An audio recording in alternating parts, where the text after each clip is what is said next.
Clara Monroe remembered the way the early summer sun filtered through the tall Oregon pines that afternoon in 2010. She remembered the smoky haze of barbecue smoke curling from the grill in their modest suburban backyard on the edge of Salem. The grass had gone dry in the June heat, crunching beneath her sandals as she moved between the patio table and the old brick barbecue pit her father had helped them build the first year they bought the house. Nathan Monroe sat nearby in a faded lawn chair scrolling through his phone, while their daughter Hannah, all of 5 years old, laughed as she pushed a plastic doll stroller through patches of dandelions. Clara had thought it was perfect. It was the kind of day she had promised herself they would have when they moved here, simple and safe and full of small pleasures. She wanted to be the kind of mother who let Hannah run barefoot on the grass and lick melted popsicle off her wrist without worrying about the world beyond their fence. But life was not content to stay so gentle. The memory burned in her like a brand. She had stepped inside for just a moment. Her phone had vibrated with a work call. She sold insurance policies from their dining room table in those days, working on commission, always one sale away from paying off the minivan.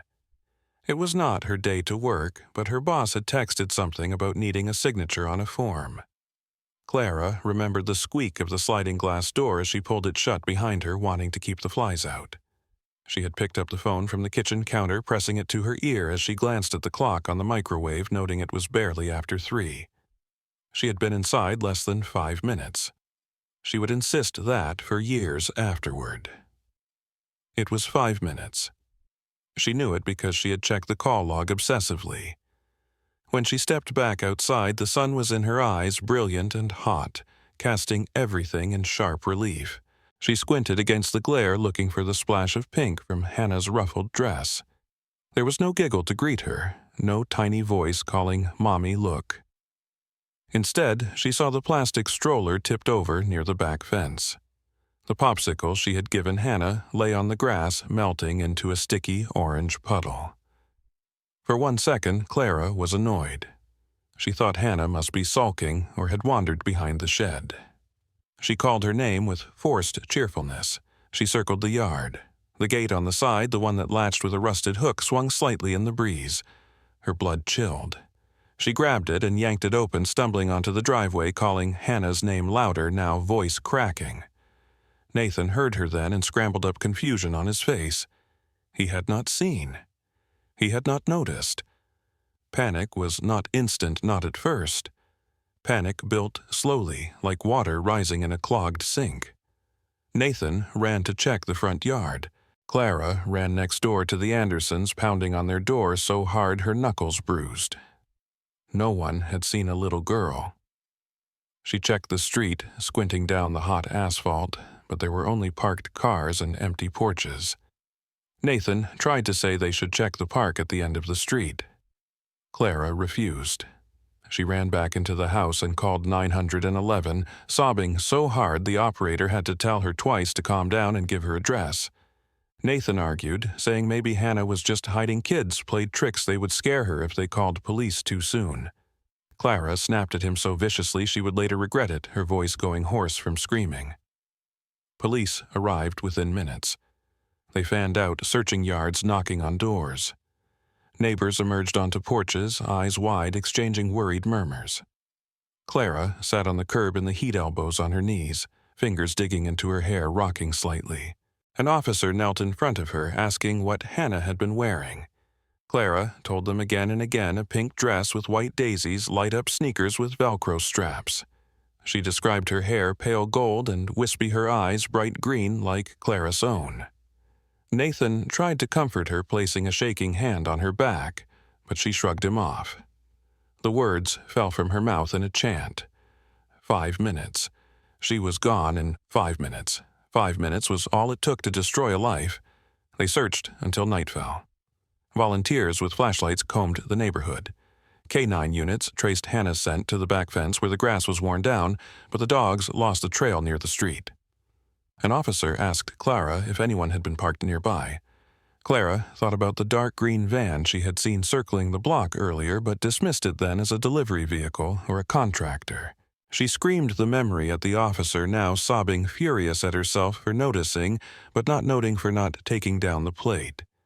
Nathan stood nearby, arms folded, face pale and hard to read. News vans arrived by 10. They captured images of the searchers, the flashing blue lights, Clara clutching Hannah's stuffed rabbit to her chest. They interviewed Nathan briefly while Clara refused to speak. That night, she sat in Hannah's room in the little white rocking chair they had bought before she was born. She listened to the wind rattling the window screens. Her fingers traced the edge of Hannah's tiny pink pillow, her mind replaying every moment of the afternoon in vicious clarity. She imagined Hannah in the dark somewhere crying for her, calling out for Mommy, and felt something in her chest break permanently. By dawn, the search expanded. The county sent extra deputies. Nathan made coffee but barely drank it. Clara drank hers, black and cold hands, shaking so badly she spilled it on the kitchen tile. When they tried to talk, they ended up screaming at each other. Nathan accused her of not watching Hannah properly. She accused him of always being distracted with work with his stupid phone. The officers intervened, separating them. By afternoon, the police asked them to come downtown to give formal statements. Nathan refused at first, saying he would not leave in case Hannah came back. Clara nearly clawed at his face in rage. They both ended up riding in separate cars to the station. In the interrogation room, Clara could not stop shaking. She told them everything, every detail she remembered, her voice cracking and rasping. She insisted she had only been gone 5 minutes. She said the gate should have been locked. She had checked it that morning. Nathan told them he might have left it unlatched earlier, that he had taken out the trash. The words dropped like lead in the room. The detective wrote it down carefully, eyes unreadable. Clara could not even look at Nathan as they were led out of the station hours later, the sun setting behind them in blood-red streaks. That night, she lay in their bed wide-eyed and frozen. Nathan lay stiff beside her. She could feel every tremor in his body. Neither of them slept. Neither of them spoke. The silence was worse than any scream. She replayed the last time she'd seen Hannah, the way the sunlight had caught her hair, the curve of her smile. She remembered telling her to stay where she could see her. She remembered the sound of the phone ringing and how she had cursed under her breath, annoyed at work for intruding. She remembered turning her back. That was the memory that would haunt her forever. Outside, the crickets sang in the warm Oregon night, oblivious to the fact that somewhere in the dark, a little girl was gone. Gone without a sound, without a trace, swallowed by 5 minutes of inattention and one unlocked gate. Clara closed her eyes, but she could not pray. She did not know what to say to a God who would let this happen. The first week blurred into a frantic haze of interview searches and numbing fear that thickened in Clara's chest like concrete.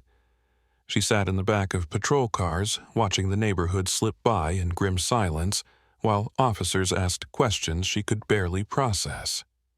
Nathan rode along, but spoke little, his face carved from stone, refusing to meet her eyes unless it was to argue. The police combed parks, creeks, empty houses, even dumpsters, and found nothing but rust and trash. They knocked on doors so many times that neighbors began avoiding eye contact altogether, blinds twitching closed at the sight of uniforms. Media vans clogged their street spotlights, flooding the lawn reporters asking if they felt responsible. Clara could not answer without sobbing. Nathan told them to get off their property, voice cracking as he trembled with rage. At night, she sat awake staring at the front door, willing it to open, picturing Hannah's small feet padding across the floor, that hopeful smile breaking her face apart. But the door stayed closed, and the house remained dark except for the harsh light of police flashlights as they searched again and again. As days became weeks, the official presence shrank. The search parties dwindled from dozens of volunteers to a few loyal neighbors and then no one at all. Police told them they had followed every lead, combed every trail, and checked every registered sex offender in 3 counties. Nothing had turned up. Clara listened in stunned silence as the lead detective explained that statistically the first 48 hours mattered most, and they were past that window. She sat frozen in the police station, feeling every word like a blow to the head. Nathan swore at the detective before storming out. Clara remained behind, arms wrapped around herself as if she were trying to hold her ribs together. She whispered that Hannah would never just leave. She was shy. She was terrified of strangers. She would have screamed. The detective sighed heavily and scribbled in his notebook. He promised they would keep the file open. He did not meet her eyes as he closed it and stood to leave. Suspicion began to fester, as it always did in cases like this. Whispers among neighbors spread like mold in the damp corners of their suburban street. The Monroes kept to themselves. Clara worked from home. Nathan traveled a lot for his sales job. Maybe they were fighting. Maybe the child had been caught in the middle. Clara caught a neighbor pausing at their mailbox to listen when she and Nathan fought on the porch one night, both of them screaming accusations about the unlocked gate. Clara did not care who heard. She accused him of forgetting to latch it, of ignoring Hannah, while he scrolled on his phone. Nathan countered that she was obsessed with work calls, that she abandoned their daughter for commission checks. The fight ended with Nathan slamming the door so hard the glass rattled, leaving Clara screaming on the lawn until her voice cracked and fell silent. The police began asking pointed questions. They called Nathan back for an interview about his timeline, about the gate, about his trips for work. They asked Clara if he had ever hurt Hannah. She stared at them, uncomprehending mouth working soundlessly before she let out a strangled laugh that dissolved into tears. She told them he was a fool, sometimes selfish and distracted, but he loved Hannah. He was a good father. Her voice cracked at the word good. Nathan refused a second interview after that, cursing the entire department. Clara pleaded with him to go back to cooperate, to just do whatever they asked. He told her he was done talking to people who thought he might have done something to their little girl. Clara broke then, screaming that he was making them look guilty. They slept in separate rooms after that night, doors slamming like gunshots in the hollow quiet of their house. One afternoon, 2 weeks after the disappearance, an officer sat across from Clara at their dining table and gently pushed a photo toward her. It was grainy, taken from a gas station security camera miles away. The figure was small and hard to identify. It could have been Hannah, but the hair seemed too short. The officer asked if she recognized the man holding the child's hand. Clara squinted until her eyes blurred. She could not say yes or no. She buried her face in her hands and wept, her shoulders shaking as the officer slowly pulled the photo back. Nathan refused to even look at it. He went to stand in the doorway, smoking a cigarette, the tip burning bright in the fading light, while he glared at nothing at all. Tips kept coming, and each one more useless than the last. A woman in Portland claimed she saw a girl fitting Hannah's description at a shopping mall, but it turned out to be a child from Vancouver on vacation with her family. A homeless man in Eugene claimed to have seen her with a man in a green van, but when pressed he changed his story 3 times in 1 hour. A psychic offered to help standing in their living room, insisting she felt Hannah's spirit was nearby. Clara almost attacked her, shrieking that her daughter was not dead, forcing the woman to flee in tears. Nathan stood in the hallway watching, shaking his head slowly, as if he did not recognize the woman screaming in front of him. By the 2nd month, the case was technically still open, but the energy had drained from it like blood from a corpse. The detectives began to call less frequently. The media moved on to other tragedies. The porch where they had sat to answer interview questions collected fallen leaves. The police flyers yellowed and tore away from telephone poles in the rain. Clara kept calling the station, leaving messages they did not return. Nathan stopped trying altogether. He spent his time sitting on the couch, staring at the muted television, beer bottles collecting on the coffee table. Clara wandered the house at night like a ghost, stopping to touch Hannah's toys, the little shoes lined up neatly by the door. She would sit on the floor of Hannah's room, holding the stuffed rabbit until dawn, rocking back and forth as the walls closed in. Eventually, even family began to fade away. Clara's sister called, less often, tired of being screamed at for offering platitudes about closure. Nathan's parents stopped visiting after a fight over whether they should move out of that cursed house. The only people who remained were the police chaplain and one officer who occasionally stopped by just to see how they were doing. Clara began to suspect he pitied them. She hated that. She wanted rage investigation results. She wanted someone to break down the door of every house in Oregon and drag her child home. Instead, the world went on turning. The neighbors mowed their lawns. Kids rode bikes past their empty yard, and the gate that had once swung open sat nailed shut, a silent testament to their failure. In the end, the police held a small press conference in the station lobby where they thanked the public for tips and confirmed that they had no new leads. Clara sat in the front row, her hands clamped between her knees, nails digging crescents into her skin, listening to them speak about her daughter in the past tense. Nathan refused to attend, saying he would not be part of the funeral they were staging for a girl who might still be alive. That argument would be the last real conversation they had as husband and wife. The autumn that followed Hannah's disappearance arrived cold and wet. The Oregon sky turning a constant dull gray that matched the mood in the Monroe household. The grass in the backyard grew long and ragged uncut since the summer day everything ended. Clara no longer opened the blinds, preferring to let the house sit in gloom while she moved through the rooms like a wraith. She stopped cooking and let dishes pile in the sink until mold sprouted in the corners. Nathan tried at first offering to order takeout or suggesting they go see a movie to take their minds off it, but she refused every attempt. Eventually, he gave up retreating to the basement most evenings, where he would drink beer after beer and listen to sports radio with the volume turned too loud. Their only real communication happened in raised voices, accusations hurled like stones across the wreckage of their marriage. He blamed her for taking the call for turning her back for 5 minutes. She blamed him for leaving the gate unlatched, for being too busy with his phone to notice their daughter vanishing. Neither of them had the energy to pretend anymore. Christmas came and went without decorations or family visits.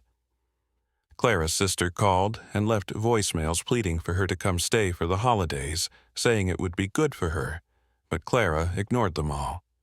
She could not bear the thought of sitting at someone else's table pretending to eat, pretending to care. She spent Christmas morning in Hannah's room, sitting cross-legged on the floor in front of the little pink dresser where tiny hair ties and plastic bracelets remained untouched. The stuffed rabbit still waited on the pillow. She picked it up and cradled it to her chest, pressing her nose into its worn fur until the smell of Hannah's shampoo was too much to stand. She set it down carefully and left the room, closing the door with shaking hands. Nathan did not even notice. He had passed out on the couch with the television flickering Christmas reruns to an empty room. By February, the community that had once rallied around them with casserole dishes and search parties had gone silent. Neighbors avoided eye contact at the grocery store, uncomfortable with the weight of their tragedy. The mailman hesitated on the porch, glancing at the wilted flyers still taped to the door before stuffing bills through the slot. Clara stopped answering calls from the detective assigned to the case. She had learned there was nothing new to hear. The last time she picked up, he told her in his patient, bureaucratic tone that they would maintain an open file but were out of leads. His voice had that practiced softness meant for the families of the missing. Clara heard only defeat. She hung up in the middle of his sentence and unplugged the phone from the wall. Nathan made no comment about it, but the next day she noticed he had reconnected the line and put the receiver back in place. The tension between them hardened into a cold war. They stopped arguing and instead treated each other with chilly formality, like strangers forced to share a space. Nathan worked long hours selling car parts, leaving before dawn and returning after dark. Clara stayed home calling in sick so often her boss finally let her go. She'd spent her days scrubbing the already clean counters until her knuckles split, rearranging Hannah's dresser drawers just to feel busy anything to stave off the screaming silence. At night, she lay awake listening to the wind moaning through the eaves and the sound of Nathan's snores from the couch. When she did sleep, she dreamed of Hannah calling for her, her small voice distant and scared, always just out of reach. Spring returned in name only. The grass greened the cherry trees in their neighborhood bloomed pink and white, but the Monroe yard remained a barren patch of dead weeds and scattered toys slowly sinking into mud. Nathan suggested selling the house, saying they could start over somewhere else. Clara refused outright, shaking so hard she had to grip the table to stay upright. She insisted that Hannah would not know where to find them if they left. Nathan called her insane and stomped out of the house, slamming the door so hard the glass in the front window cracked. That night, he did not come home until after midnight, reeking of cheap whiskey and cigarettes, slumping onto the couch without a word. Clara sat in Hannah's room listening to the clock tick, waiting for the world to make sense again. In May, they tried marriage counseling at the insistence of Clara's sister, who threatened to drive down herself if they refused. They attended 3 sessions. The counselor, a calm woman with round glasses and a soothing voice, asked them to talk about Hannah. Clara could not speak without dissolving into tears. Nathan accused the counselor of picking sides when she suggested they needed to support each other more. He walked out in the middle of the 3rd session and refused to go back. Clara went once more on her own, but found she could not sit in that beige office without feeling like she was drowning in guilt. She stared at the tissue box on the coffee table, at the motivational poster of a sunrise on the wall, and realized she could not be fixed. She stood up and left without saying goodbye, driving home in a fog of grief so dense she did not remember stopping at red lights. By late summer, they were essentially roommates. Nathan stopped trying to hide his drinking. Clara stopped pretending to care about anything else. They spoke only about bills and groceries clipped and functional words exchanged without eye contact. The house became a mausoleum for the life they lost. Family stopped calling, entirely worn down by Clara's anger and Nathan's hostility. Clara began spending hours online in missing person forums, scrolling through photos of other children whose faces blurred together after a while. She posted Hannah's picture so many times she had the file name memorized. Sometimes people responded offering theories or hope, but more often there was silence. She saved every post anyway. Hannah's face remained her desktop background, eyes bright and hopeful, frozen forever at 5. On the 1st anniversary of Hannah's disappearance, Clara did not leave the house. Nathan went to work as if it were any other day. She sat at the kitchen table, staring at the untouched birthday cake she had bought, white frosting with pink lettering that read, "We love you, Hannah." She ate none of it. That night, Nathan came home late and did not ask about the day. He did not even notice the cake. She left it on the table until it went stale and the frosting cracked like old paint. Eventually, she threw it out with the rest of the trash that had piled up around their neglected home. That fall, they stopped sharing a bed entirely. Nathan took the guest room, leaving the master bedroom to Clara and the silence that pressed on her chest like a weight. The 2nd year without Hannah began much the same as the 1st. Heavy with silence and the dull ache of days that refused to bring relief. Clara found herself drifting through rooms in the house she no longer recognized, her footsteps muffled on the stained carpets. The walls seemed to press in closer with every passing week, filled with photos of a little girl frozen in time. She could not bring herself to take them down, but she also could not stand to look at them. They were reminders of everything she lost, of everything she believed she deserved to lose. Nathan avoided the photos altogether. He would avert his eyes when passing Hannah's room, the door always shut now, the doorknob gathering dust. His evenings were spent in the guest room with the door closed, the low drone of television leaking out to the hallway. Clara stopped knocking to see if he wanted dinner. He stopped asking if she needed anything. They had become ghosts to each other, drifting in parallel misery under the same sagging roof. By spring of 2012, Clara knew it was over even before the words left her mouth.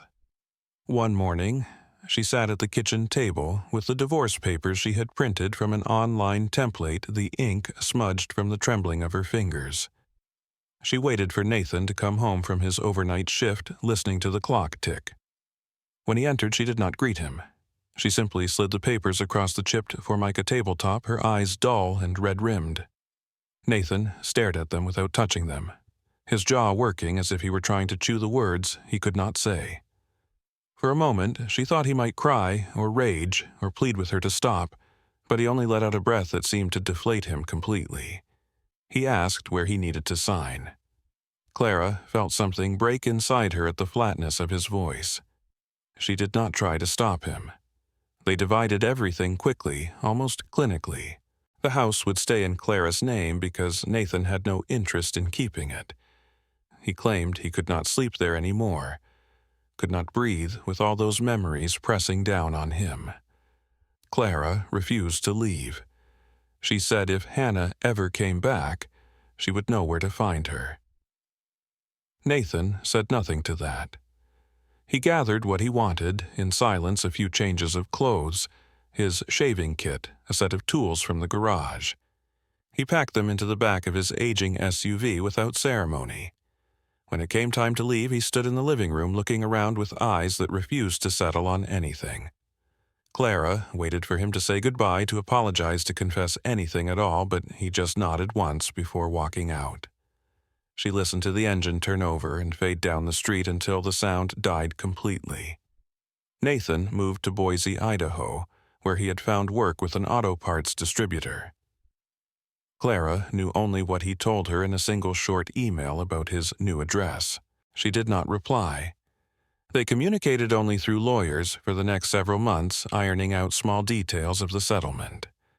Clara found herself staring at the legal papers late at night, the stark black letters of dissolution of marriage looking like a tombstone etched onto white paper.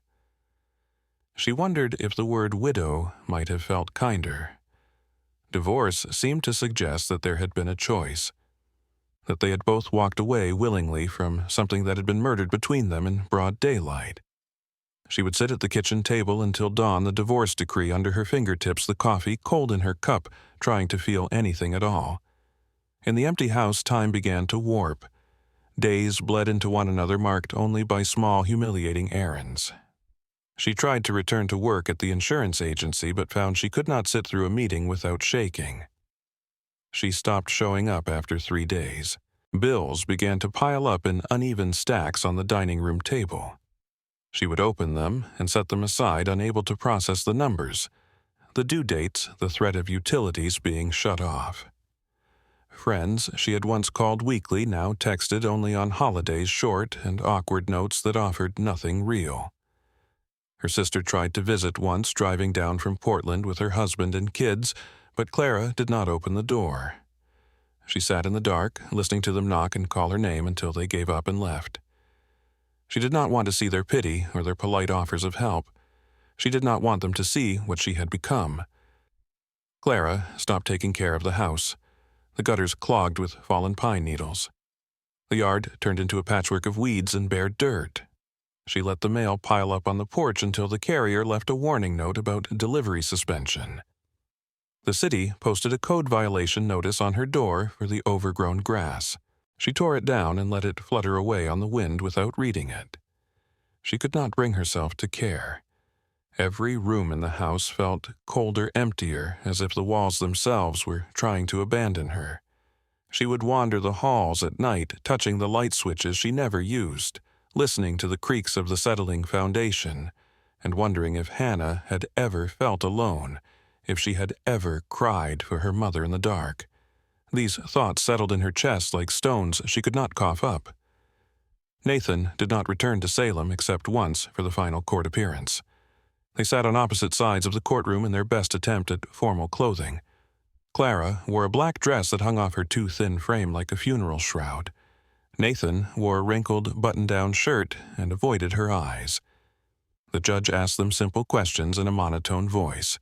They both answered yes or no without elaboration.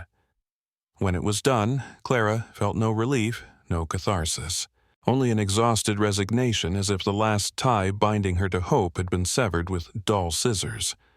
Nathan stood and walked out without waiting for her. She watched him go, his shoulders slumped, his hair longer than she remembered, streaked with gray. For a moment she thought of running after him, of begging him to stay, but her legs would not move. Afterward, Clara returned home to the house that felt more like a mausoleum than ever. She did not turn on the lights. She sat in the dark living room listening to the ticking of the old wall clock that had belonged to her grandmother.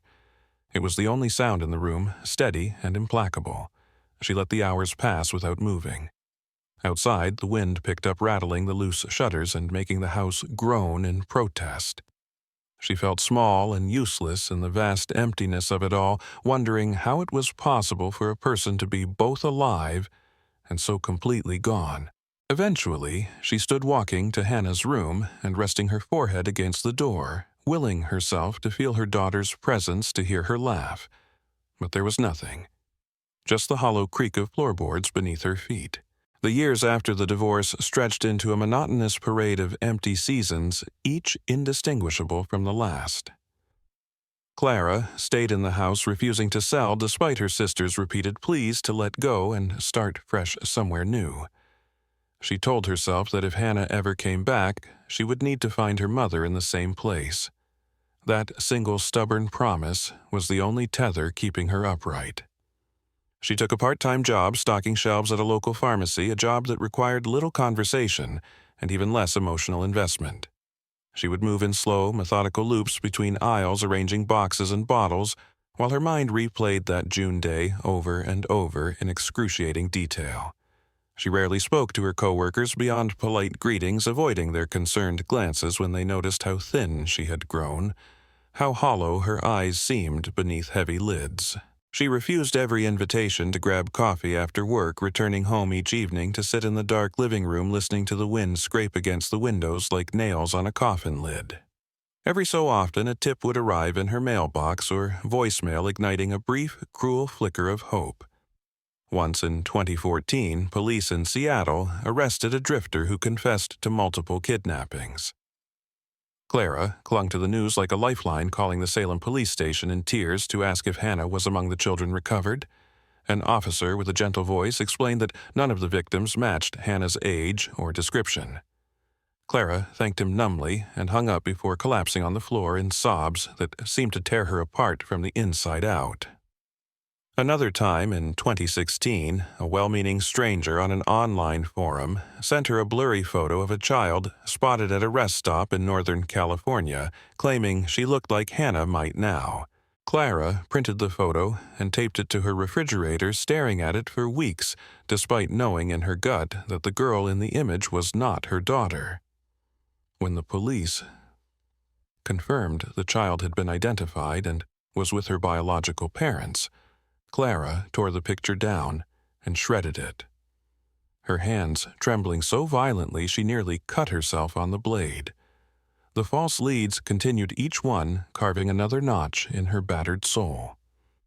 There was the woman in Spokane who reported seeing a girl with blonde hair in a supermarket, but it turned out to be a local child shopping with her father. There was the man in Eugene who claimed he had seen a green van just like the one described in the original police report. When questioned further, he admitted he had simply heard about it on the news and thought he might have remembered seeing something similar. Clara felt her heart break anew each time the police told her there was nothing to follow up on, their voices increasingly apologetic, their words heavy with practiced sympathy. She wanted them to be angry, to scream with her, to swear they would never stop looking, but instead they sounded exhausted, as if even they were trying to move on from her daughter's ghost. Clara continued to post Hannah's picture online, updating missing persons pages and forums dedicated to lost children. She learned the cold language of these places, the acronyms and procedural jargon, the dark humor that survivors used to cope. She exchanged messages with other parents who had lost children, forming bonds built on shared agony. They offered her sympathy and advice on dealing with the police, tips on how to approach private investigators, even prayers when she admitted she no longer had any faith left. She listened to their stories, each one a fresh horror, and felt both less alone and more hopeless than ever. She would sit up late at night typing replies, eyes burning from the glow of the screen, her fingers stiff with fatigue. She felt compelled to keep going, as if abandoning those conversations would mean abandoning Hannah herself. In 2017, she took out a loan to hire a private investigator, scraping together payments by skipping meals and selling her father's old tools. The investigator, a wiry man named Gordon with a lined face and sad eyes, spent 3 months reviewing the case. He drove the old roads, interviewed neighbors, pored over police reports, and scoured online databases. In the end, he sat across from Clara at her kitchen table, his hands folded carefully in front of him, and told her there was simply nothing new to pursue. He had to be honest with her. The trail was too cold, the leads too thin. She listened without interrupting, nodding as tears rolled down her cheeks. When he left, she locked the door behind him and sat with her back against it, knees drawn to her chest, sobbing into the quiet until her voice gave out completely. Even Hannah's room, once a shrine of hope, became something Clara could not bear to enter. She kept the door closed, but the scent of dust and old childhood lingered in the hallway, mocking her each time she walked past. She imagined Hannah older, taller, with braces maybe, or awkward bangs, her voice lower, her laughter different but still familiar. The images came unbidden, stabbing at her in quiet moments until she gasped aloud. She could not decide which was worse, the agony of imagining her daughter hurt, or the guilt of imagining her growing up somewhere else away from her mother, forgetting the shape of her face or the sound of her voice. She would press her palms to her eyes to block out the visions, rocking slowly until the worst of it passed. By 2018, the police department stopped returning her calls altogether. She would leave voicemails begging for updates that never came. Even the local reporters who had once covered the story with breathless urgency had moved on to new tragedies, their cameras pointed elsewhere. The green van, the unlocked gate, the footprints in the grass, all of it faded from collective memory, leaving only Clara to carry the unbearable weight. She stopped trying to explain herself to people.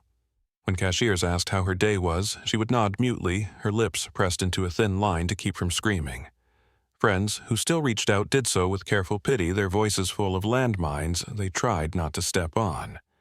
Her sister called occasionally to suggest that she sell the house and move closer to family. Clara refused, every time repeating the same tired refrain that Hannah might come back and she needed to be there to greet her. Even if no one else believed it, she had to hold on to that last thin thread of possibility. By the start of 2019, Clara realized the house had become more prison than refuge, the walls heavy with memories that felt like accusations. She finally accepted her sister's offer to visit Bend, Oregon, needing any break from the claustrophobic sadness that had soaked into every corner of her Salem home. The trip felt foreign at first, as if she were trespassing in a normal life where people laughed over brunch and children chased each other in grassy parks. She sat stiffly in her sister's living room, watching her nieces fight over crayons, her throat tight with memories of Hannah at the same age, her fingers tracing slow circles on her coffee mug to keep from crying. When her sister gently suggested she think about moving to Bend permanently, Clara bristled but did not immediately say no. Later that night, she lay awake on the guest bed, listening to the sound of wind in the trees outside, feeling something strange and unfamiliar stirring in her chest. It was not hope exactly, but it was not despair either. A month later, she rented a small duplex on the south side of Bend, an unassuming single-story place with a patchy front lawn and a cracked driveway. Moving day was painfully quiet. She packed her car with only a few boxes of clothes and the photo albums she could not bear to leave behind. Hannah's room in Salem stayed exactly as it was, the door shut firmly before she left, as if sealing a tomb. She told herself she would return to it when she was stronger. In Bend, she unpacked with slow, deliberate movements, setting up a modest living room with second-hand furniture from her sister's garage. She nailed one picture to the wall, a family photo from before Hannah disappeared, her own younger face smiling without the hollow eyes she now saw in the mirror. It hurt to look at, but she refused to hide it. She decided the photo was not only about loss, but also about who she used to be, someone who could still hope. Finding work proved harder than she expected. She had no recent references, and her last few jobs had ended with her quitting or being let go when she could not manage to show up. In Bend, she walked store to store asking for applications, forcing her voice to stay steady while clerks eyed her with polite skepticism. Eventually, she found a job at an assisted living facility, working the overnight shift, where she handed out medication and helped the residents to the bathroom in the dim hours before dawn. It suited her in its quietness, the way the halls stayed hushed, except for the shuffle of slippers or the hum of distant televisions. The old women reminded her of her mother sometimes, though she never said so aloud.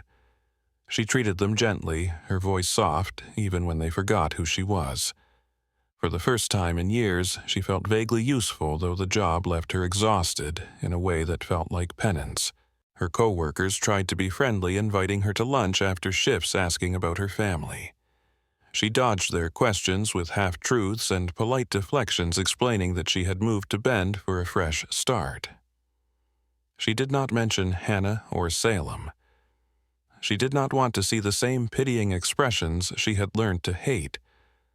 Sometimes she caught herself imagining what Hannah would look like now if she had survived somehow, if she had grown up somewhere else.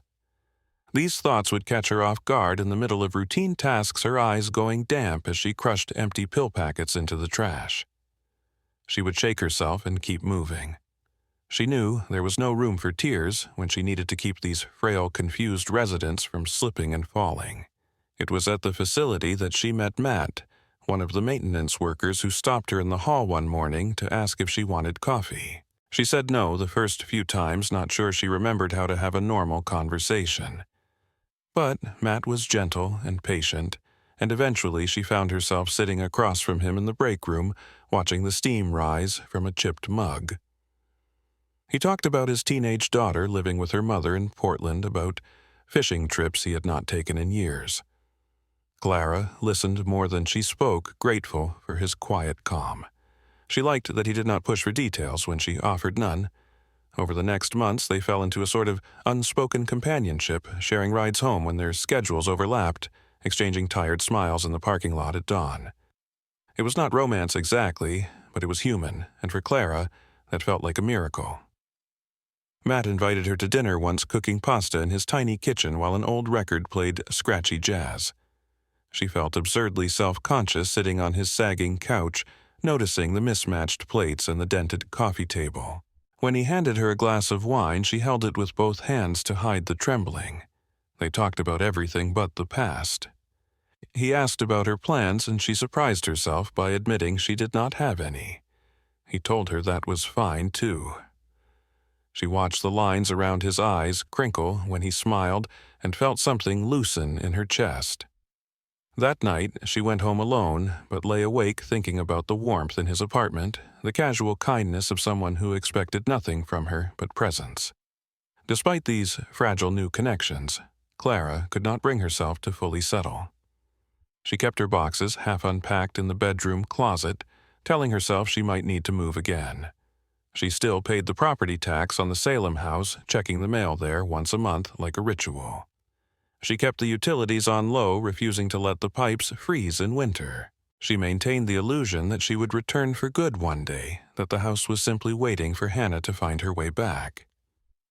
Even as she planted cheap flowers outside her Bend duplex in the spring, she told herself they were temporary. She could not admit she might be building something new. She felt like a fraud every time someone wished her a happy new year or asked about her plans for the summer. At night, she would sit on her small porch with a cup of tea, staring at the street lamp across the road and listening to the wind in the ponderosa pines. Sometimes Matt would text to ask if she was okay, and she would type yes before deleting it and turning off her phone. She watched neighbors walk their dogs, listened to their casual conversations drifting across the dark. She felt both close to them and completely apart, like someone standing behind glass. She would imagine Hannah at 15 or 16 walking ahead with headphones on, rolling her eyes at being asked to take the trash out. The visions hurt so much she pressed her palms into her eyes until sparks danced behind her lids. 3 years into her quiet life in Bend, Clara woke one morning with a migraine that pulsed behind her eyes like a warning bell. She tried to ignore it, at first splashing cold water on her face and gripping the bathroom sink while her vision danced with shimmering edges. The pain refused to retreat. She shuffled to the kitchen and opened every cabinet with shaking fingers, but the last of her ibuprofen had run out days ago. Groaning at her own neglect, she remembered Matt had left a travel kit in the hall closet after they had spent Thanksgiving together. He had taken his daughter back to Portland early, but forgot the bag in the shuffle. She dragged herself to the closet, blinking back tears of pain, and yanked the kit from a stack of old towels, unzipping it with fumbling hands. She expected pill bottles rattling cheerfully a small mercy in her miserable morning. Instead, she froze her fingers, brushing against the flat, rectangular edge of an envelope tucked into the lining. She felt the sudden chill in her blood as she pulled it free, the cheap paper soft with age, but unmistakably sealed by an unsteady hand. There was no name written on it, just a smudge of what might have been dirt or sweat. Clara sat on the floor where she stood, her legs giving out beneath her. For a moment, she thought about simply throwing it away without looking, as if ignoring it might return her to the safety of routine. But her fingers had other ideas. She peeled it open and let the contents slide into her lap. Photographs spilled out, first, their edges curled with time. The first was of Hannah at 5, unmistakable in her bright dress and shy smile. Clara let out a strangled sound as tears blurred the image. Beneath it was another photo, this one older and less clear, showing a girl with similar hair, but taller, maybe 9 or 10, standing in an unfamiliar yard with a chain-link fence behind her. Clara pressed her palm over her mouth, rocking slowly as she tried to make sense of what she held. She turned the second photo over and saw faint writing in ballpoint pen, an address she did not recognize in Idaho, and a date scrawled in a different, more hurried hand. It was dated 3 years ago, years after Hannah had disappeared, long after everyone else had given up. The envelope contained a folded slip of paper, lined notebook paper torn at the edge with a few words that made her stomach twist. "I am sorry. I do not know for sure." She stared at the words until they swam in her vision. She could hear her own heartbeat roaring in her ears. She tried to stand but fell back to the floor, pressing her forehead to her knees and sobbing until her breath stuttered and caught. When the worst of it passed, she crawled to the living room and sat with the photos spread around her on the stained carpet. She turned them over and over, memorizing every detail. The yard in the second photo had weeds growing through cracked concrete, an old metal chair rusting in the corner, a sagging wooden shed in the background. She focused on the address written in that shaking hand. It was real. It was somewhere tangible, not a memory or a nightmare. Clara felt her body go cold. She realized she had seen this envelope before. She remembered Nathan visiting that one awkward Christmas 2 years after the divorce, staying just long enough to see the house and quietly leaving. She had found the travel kit in the hall closet afterward, but never bothered to open it. The envelope had been there all along, hidden in plain sight while she scraped together the pieces of her life. The realization hit her with sickening force.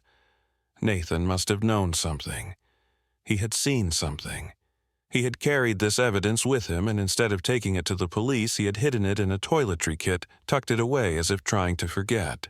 She felt rage ignite in her chest, hot enough to make her gasp. She tried to imagine what kind of cowardice or guilt would lead someone to bury a clue like this instead of shouting it from the rooftops. She pressed the photographs to her chest, rocking again, feeling the weight of years wasted and leads gone cold. She tried to tell herself it was not too late. She forced her shaking fingers to reach for her phone, scrolling numbly to find the address on a map. It popped up with a pin deep in Idaho, a rundown neighborhood on the edge of a small town she had never heard of before. Clara spent the rest of the day in a fog of planning, though the migraine never left. She filled a duffel bag with clothes, barely paying attention to what she packed. She gathered her old paperwork, the flyers with Hannah's face, the police reports she had kept in a battered file folder. She printed out the map with the address circled twice in red pen. She called her sister and lied about needing to get away for a few days, voice cracking with effort. She did not tell Matt at all, refusing to answer his concerned texts. When she lay down that night, she did not sleep. She stared at the ceiling, tracing the patterns of cracked paint, listening to the wind, imagining Hannah's voice calling for her from the next room.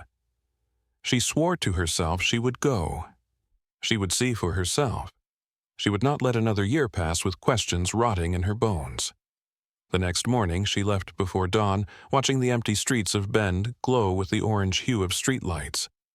She turned the key in the ignition and listened to the old engine cough to life. The travel kit with the envelope sat on the passenger seat like a witness. She gripped the wheel so tightly her knuckles ached, pressing the gas pedal with shaking feet. She did not know what she would find. She did not know what she would do if she found nothing at all, but she could not stay in Bend any longer with those photos in her hands and that apology scribbled in pen. She had spent too many years hiding in routine, refusing to look for answers because the pain of not knowing had seemed safer than the terror of discovering the truth. As she drove across state lines, the road unfurled before her in an endless gray ribbon, the sunrise casting dull gold over fields and empty rest stops.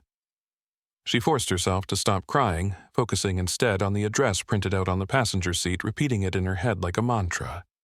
She imagined Hannah at 9, standing in that cracked yard staring at the camera with wide, wary eyes. She imagined Hannah at 12 or 15 or even 17 alive somewhere out there. She told herself it was possible. She told herself she owed it to Hannah to believe. When she finally stopped at a gas station for coffee, her fingers trembled so badly she spilled half of it on the counter. The cashier gave her a look of mild concern, but she ignored it, pushing through the door into the cold morning air. She sat in her car and drank the coffee scalding hot, feeling it burn a path down her throat, telling herself she deserved the pain. Clara arrived in the small Idaho town as dusk settled in the sky, a dull wash of lavender and gray. She pulled into the gravel lot of a worn-out roadside motel, the neon sign flickering weakly in the falling dark. The address from the envelope weighed in her pocket like an anchor.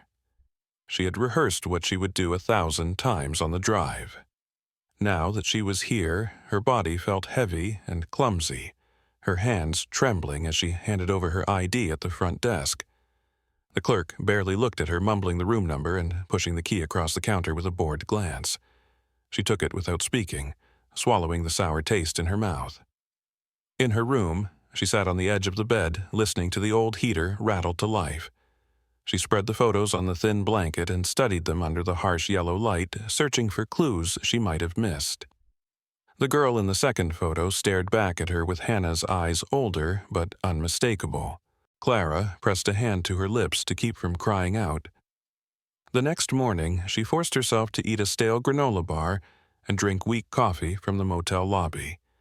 She sat in her car watching the address on her phone map, the little pin marking it like a wound. Her fingers drummed on the steering wheel as she waited for the sun to rise fully, telling herself she would not knock on anyone's door in the dark. When she finally drove over the road, twisted through a shabby neighborhood lined with old trucks and trailers. Weeds sprouted between cracked sidewalks and mailboxes leaned at crooked angles. The house itself was a sagging one-story with peeling paint and a rusted chain-link fence. She parked 2 houses down and sat with the engine ticking as it cooled. She watched for any sign of movement. The yard was littered with toys that looked decades old. Curtains twitched in one window. Her pulse roared in her ears as she tried to make sense of it. The address was real. The place existed. But it looked like somewhere that had been forgotten by time. Clara finally gathered her courage and climbed out of the car, her knees threatening to buckle with every step. She walked up to the fence, hands gripping the cold metal. She felt eyes on her from behind the dirty curtains. She raised a shaking hand and knocked on the gate, the sound far too loud in the quiet morning. When nothing happened, she tried again louder, this time her voice cracking as she called out. Eventually, the door creaked open, and an older woman stepped onto the porch, her face wary and lined deeply from years of weather and worry. She squinted at Clara, arms folded tight across her chest. Clara forced herself to speak, her voice trembling but determined. She explained she was looking for someone. She held up the photo of Hannah, older, asking if the woman had ever seen a girl like her. The woman frowned, glancing at the picture, then shook her head slowly. She said she did not know anything about missing girls and did not want trouble. Clara felt her heart sink as the door closed in her face. She turned back to her car in a daze, sliding into the driver's seat and staring at the steering wheel until her eyes blurred. She felt rage bubble in her chest, hot and sour. She slammed her palms against the wheel until her arms ached. The quiet street watched her in indifferent silence. She forced herself to breathe, to think. She realized she needed help. She could not do this alone. She pulled out her phone and called the local police station, her fingers shaking so badly she nearly dropped it. When the dispatcher answered, she introduced herself with forced calm. She explained about her daughter missing for 12 years. She explained the photo, the address, the envelope. Her voice cracked as she begged them to send someone. She heard the doubt in the dispatcher's voice, the way she hesitated before promising to send an officer. Clara hung up before she could lose her nerve. She waited in her car, eyes locked on the front porch of the house. Eventually, a cruiser rolled up, its lights off, but unmistakable in the bright Idaho morning. A young officer stepped out, hand resting near his belt posture, wary but professional. Clara climbed out of her car, photos clutched in her hand. She approached him with tears running freely down her face. She tried to explain everything at once, the years of searching the envelope, Nathan's betrayal. The words tumbled out so fast she choked on them. The officer held up a hand asking her to slow down. He listened carefully, glancing at the photos and then at the house. He nodded, saying he would talk to the occupants, that she should wait by her car. Clara watched him cross the yard and knock on the door, watched the older woman appear again, her face pinched with suspicion and fear. They spoke too quietly for Clara to hear. After what felt like hours, the officer returned his expression carefully blank. He told Clara they would file a report. He explained the woman claimed no knowledge of any girl matching the description. He said there was nothing to justify a search without probable cause. Clara felt the ground tilt under her feet. She tried to argue, waving the photos in his face, her voice growing shrill and broken. He took a step back, his hand rising in a placating gesture. He repeated that he was sorry, but there was nothing he could do right now. He promised to write it up to pass it along to detectives. Clara let out a broken sound that was part sob, part scream. She turned away and stumbled to her car, slamming the door hard enough to make the glass rattle. She pressed her forehead to the steering wheel and wept until her throat felt raw. She spent the next 2 days in the motel, calling every police number she could find, leaving message after message. She tried to get local reporters interested, but they did not return her calls. She emailed the photos to the National Center for Missing and Exploited Children, attaching every piece of the story she could remember. When she received a polite auto-reply thanking her for her tip, she threw her phone across the room and watched it skid under the bed. She paced the room like a caged animal, convinced she could not leave Idaho without doing something more. But each time she drove past the address, the curtains remained drawn, the yard silent. She felt eyes watching her, unseen but undeniable. She understood that even if Hannah had been there once, she might be gone now, spirited away as soon as the woman in the house realized someone was looking. By the 4th day, she realized she had run out of money for the motel. She packed her car, slowly folding her clothes with robotic precision. She sat in the driver's seat for an hour before turning the key, the photos spread on the passenger seat like an accusation. She drove back toward Oregon in silence, the road unspooling in endless gray lines. She stopped only for gas, avoiding eye contact with clerks who offered cheerful small talk she could not return. Her thoughts spiraled, questions multiplying like weeds. Why had Nathan hidden the photos? What did he know? How long had he known? The bitterness in her mouth tasted like blood. She promised herself she would confront him. She would force him to talk. She would not let another lead die without squeezing it for every last truth it might contain. Clara drove through the night back towards Oregon. Her eyes gritty with exhaustion, fingers clenched tight around the wheel. She could not remember the last time she had slept more than an hour at a time. Every time she closed her eyes, she saw Hannah older, standing in that strange yard behind the chain-link fence, her face drawn and wary.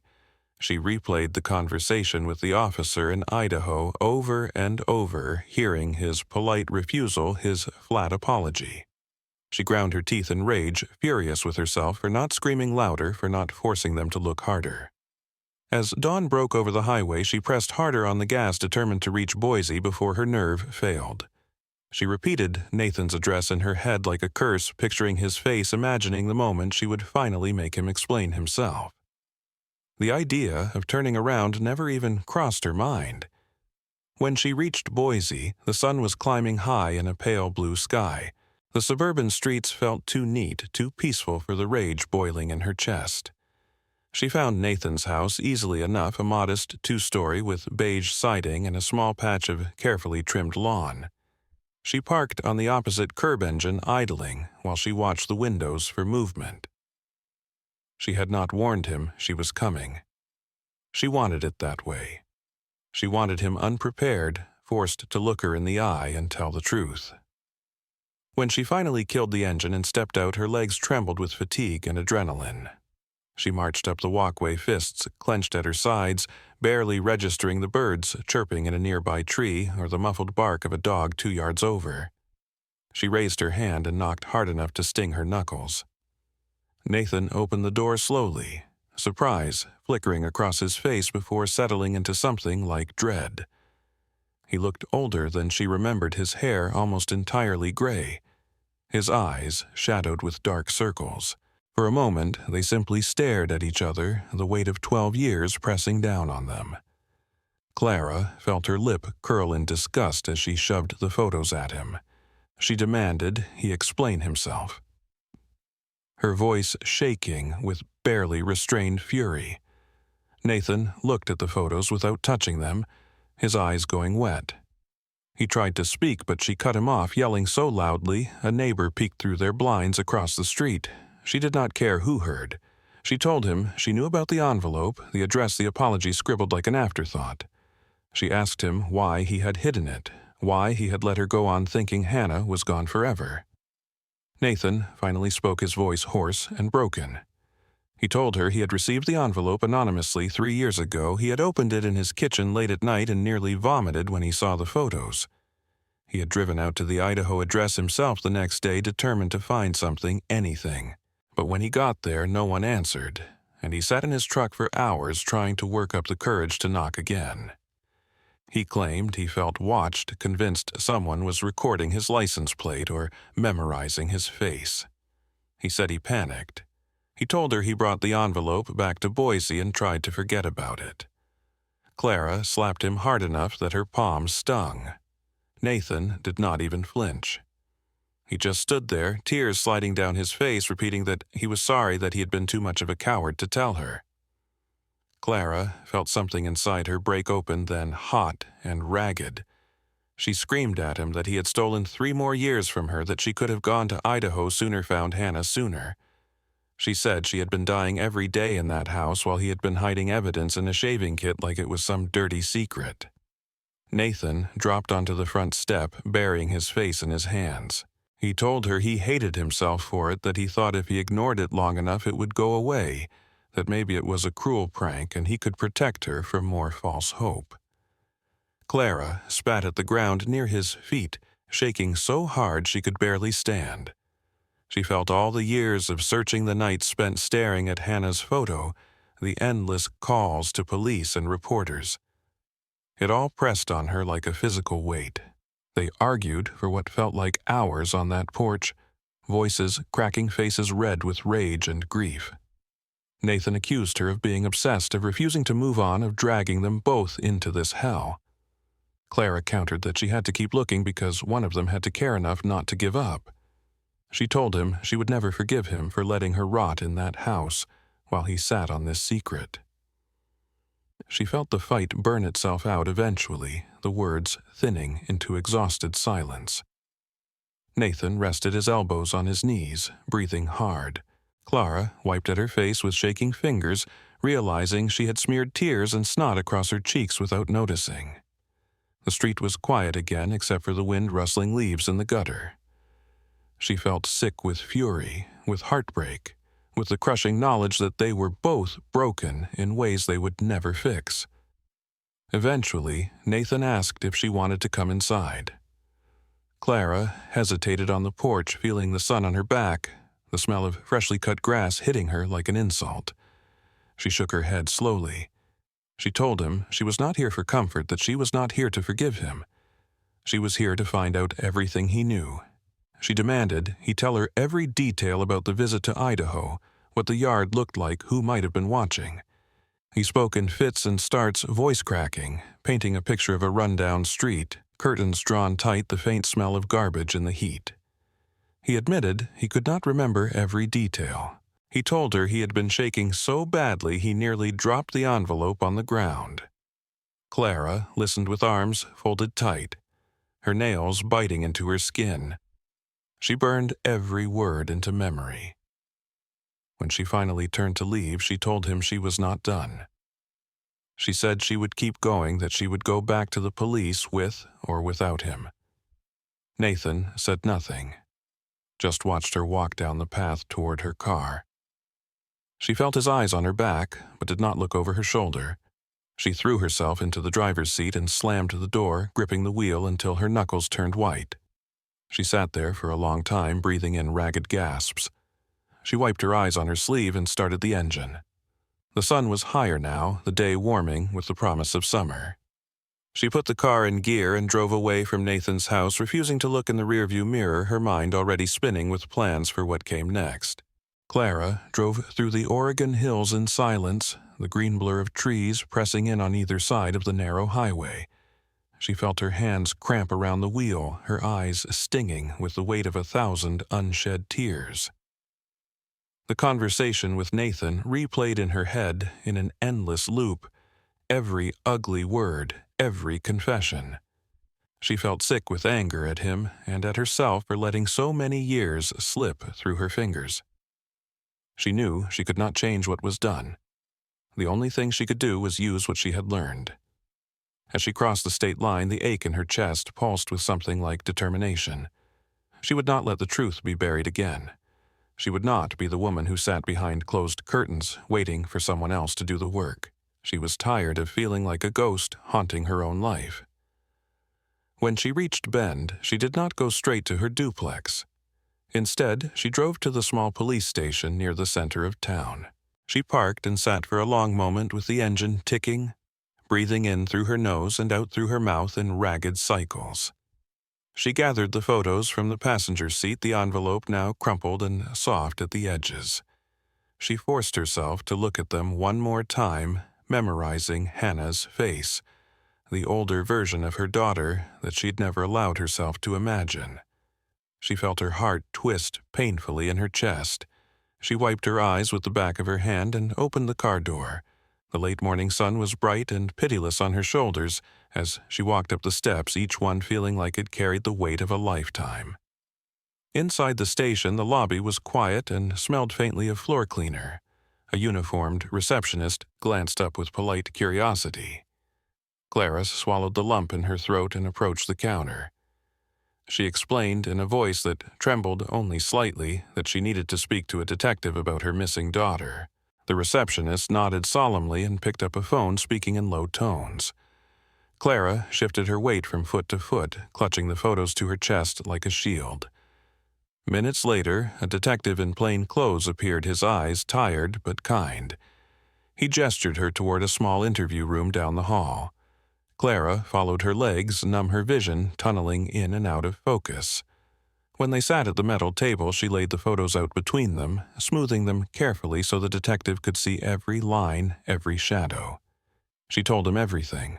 She started with the day Hannah vanished, describing the sandbox and the silence that had swallowed her life. She told him about the endless searches, the dead ends, the whispered accusations that had destroyed her marriage. She described the envelope she had found in the shaving kit, her trip to Idaho, the address scrawled in shaking pen. She did not leave out the confrontation with Nathan, her voice cracking as she explained his fear, his cowardice. She showed the detective the apology scribbled on the torn piece of paper. She told him about the woman in the Idaho house who claimed ignorance about the officer who had shrugged and walked away.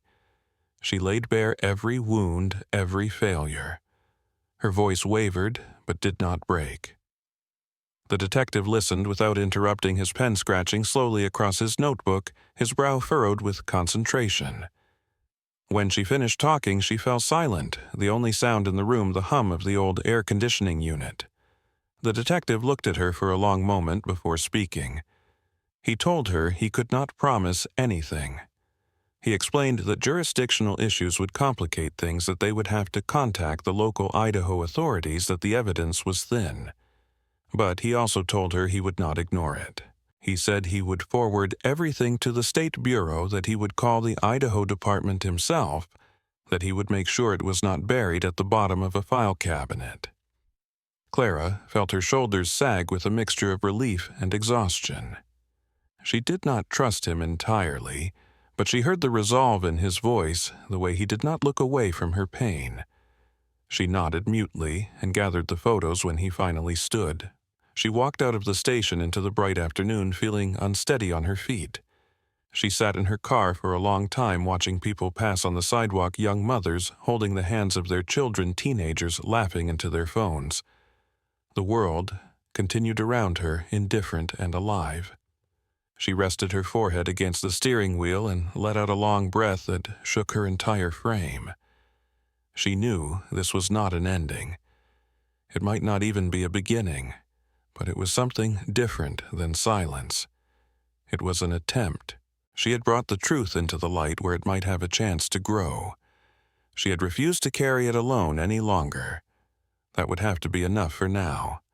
She started the car with hands that trembled only slightly and pulled into traffic with the windows rolled down so the wind could dry the tears on her face.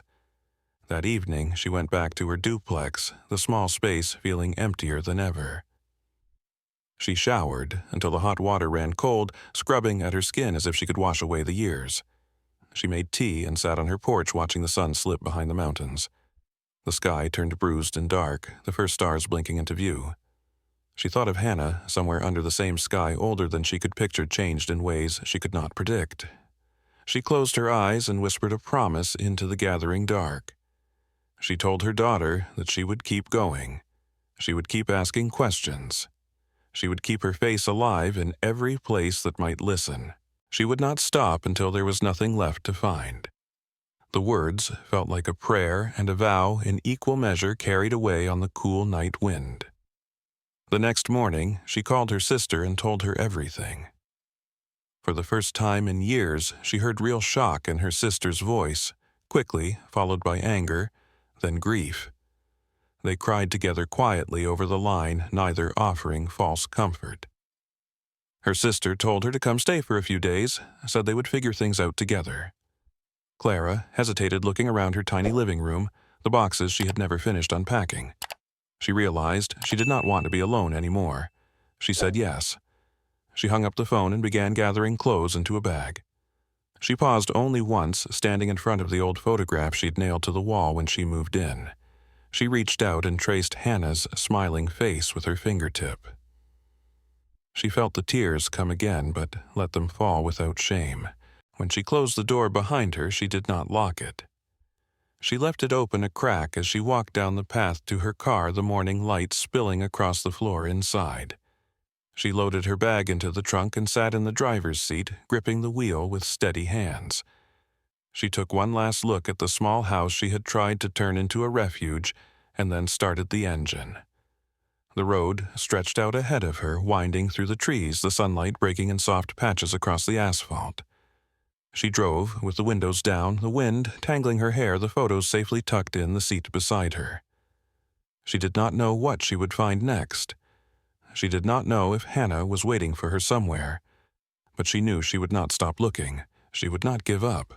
She would carry her daughter forward in every mile she traveled, every question she asked, every truth she refused to bury.